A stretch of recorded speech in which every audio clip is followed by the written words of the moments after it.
te balandi chaîne Nabiso. En tout cas, esengo eza mingi ya ko lakisa bino lisusu lupango oyo. Awa toza en face ya aéroport international de Njili. Toye kotala mapango kotoyo, mais avant tout ndenge batu bazos benga bozo senga kombo nanga yango wana eza affiché na se wana Edingo Male millionnaire. Donc mutu oyo aotekela bino mapango oyo aza déjà na bambongo na ye. Donc awa tozo kotela nzela ya Kanseta. Donc toana commune en Sele en face ya aéroport. Awa tozo poussa na arrêt de bus tozo moto po tokende kotala mapango oyo tozo proposer bino na ba prix oyo elongo bani. Tozo tala mapango ya ba 4000, 5000, 3000 dollars selon emplacement na esika moto a reçu le lupango. Donc awa tozo déjà moto to koti. Donc tozo marché na moto. Donc c'est-à-dire que awa to koteli nzela ya moto. Toza na denzela nzela to kozongela boko mona. Tolobaki toujours nde toyokanaki na bino tolakisaka nzela tozolakisa nzela o entrée na biso ya ndenge ya tokoteli na ndenge ya camp. Donc retour tozongela nzela ya makolo o eza que pardon nzela ya makolo te mais nzela ya voiture o eza que mutako ya akota na mutuka na ye. Donc a tozo évoluer vraiment tozo kiti na lupangu. Awa toye kotala lupangu ndeko na biso moko totekelaki asomba, ça fait quelques mois azotonga et puis quelque part wana tozotala pe terrain moko.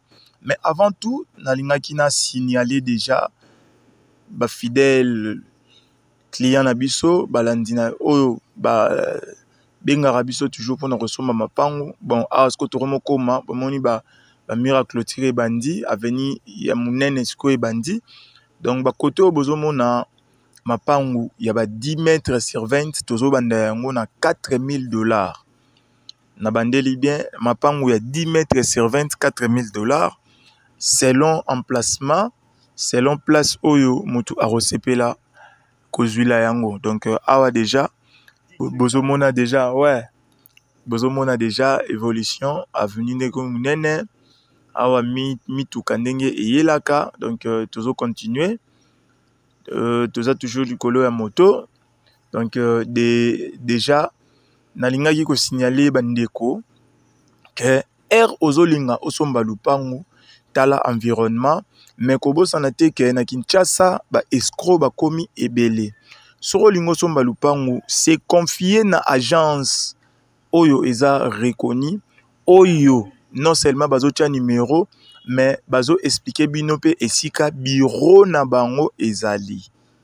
Donc biso to travaillera toujours na système ya client avant aya komona lupango faut aya na bureau pour éviter escroquerie, pour éviter ba trafic ya mabe.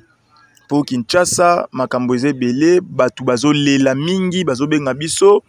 Mais mapangu batu bazo somba bazo escroquer batu trop escroquerie koti mingi na mapangu yango tolobaki cette fois-ci tozo obligé. Donc c'est obligatoire client nyonso ndeko nyonso soko za libanda ya mboka to ozana Kinshasa avant oya kotala lupangu yaka na bureau. Donc voilà awa to komi déjà na lupangu toye kotala mais tozo profiter to la sabino lupangu o eza en face awa eza 10 mètres sur 20. Donc to repoussana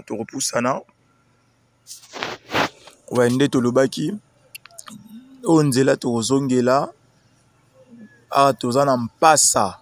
Donc on Sele quartier mpasa 1. Donc lupangu to kotala eza na sima na biso.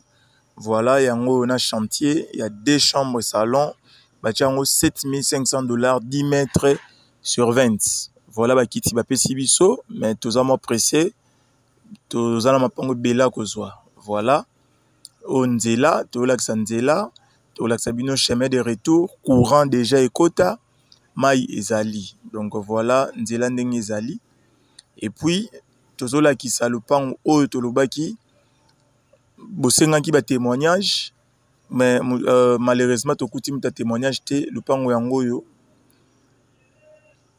tozongeli c'est ça potokota na lupango toyelaki voilà oeza ndeko andimaki donc ndeko andimi lupango totekelaki ye toya kolswa image ça fait 3 mois banda misala na ye ndenge évolution misala na ye ezali poto lakisa bandeko na biso o bapesaka biso confiance que biso toza ba escroquer tozosala pe teke mpona koluka soki pe kwala mais tozosala musala lolenge esengeli donc lupango yango déjà asomba lupango na ya munene asomba 15 mètres na ye sur 25 azotonga donc andimaki tolobaki mapango nyonso toteka tobanda koya kolakisa bino moto asombi toye kolakisa voilà donc ndeko asombaki lupango na ye apesaki biso confiance nde toujours tozosenga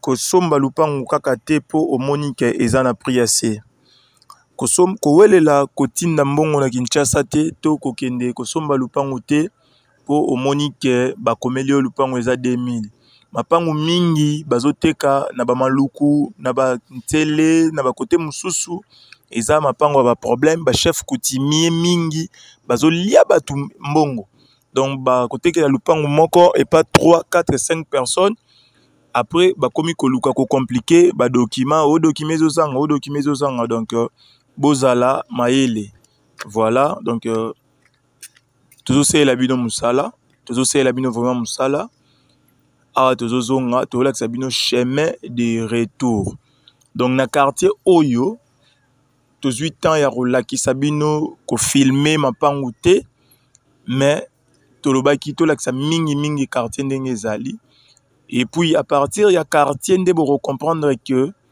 awa so sombi lupangu on se retrouver donc cour ezali ba école ezali awa tozana mapango il y a 10 mètres sur 20 $3000 $4000 $5000 selon emplacement $6000 selon pe place au déjà koti donc voilà à chemin de retour bomoni quartier Mpasa eza bien habité awa Nsele eza vraiment bien habité oyo azana posa ya lupango selon demande na ye bolukelanga 10 mètres sur 20 bolukelanga 20 mètres sur 20 toza wana pona osela bino musala aussi toza wana pona bino na biso tosela bino musala ozana posa balukela yo lupango ozana posa te ngana lingi na Mpasa te ngana lingi na maluku toza wana numéro ezali bureau ezali okoya osololi barokende ko lukela yo donc numéro ezawana WhatsApp et appel WhatsApp nyonso toza en ligne solo la biso barolukela yo lupango esika nyonso olingi na tous les 24 communes ya Kinshasa pe lupango na prix oyo yo olingi donc voilà un peu au chemin de retour na bandeli awa to na commune ya Nsele quartier Mpasa 1 donc voilà tozozonga tobima Makadam donc bientôt là tozobima Makadam tobima en face ya aéroport place oyo to côté la quitté mais na deuxième nzela oyo ya entrée en Mpasa normal donc ozana posa ba lukela yo lupangu numéro ezawana ozana posa ya kolandela ba mikanda ya lupangu tozana plus de 34 avocats la biso moko ya bureau o bazawana bavandi bazana posa nde ke non problème ezali balandeli yo problème ozana problème ba document to landeli ti to bimisela ba document donc toza vraiment service complet lelo tolobaki toyina Mpasa bomona quartier Mpasa ndenge ezali bomona nzela bomona mapango ndenge ezotekama ozana $3000 $4000 $5000 $6000 $7000 donc selon budget na yo obengi biso to aider yo pona kolukela yo lupango merci na ba oyo nyonso bakolanda video oyo bakoyoka makambo to lobby awa en tout cas tozela bapel na bino toujours pour to proposer bino mapango voilà awa tobimi déjà na boulevard non loin ya aéroport d'Enjili. Donc mapango o to lakisi bino wana ba proposition to sali bino ba prix to pesi bino eza na c'est la quantité. Donc eza pembeni ya aéroport. Donc bientôt là to kita na moto. Donc toza awa en face ya force aérienne ya RDC. Donc voilà to komina arrêt. Bientôt là tozo kita na biso to kiti. Donc momoni en face aéroport ya Kinshasa mi to kezoleka. Donc to lakisaka bino toujours mapango ba place ya bien po bo sepela biso pe to sepela. Merci.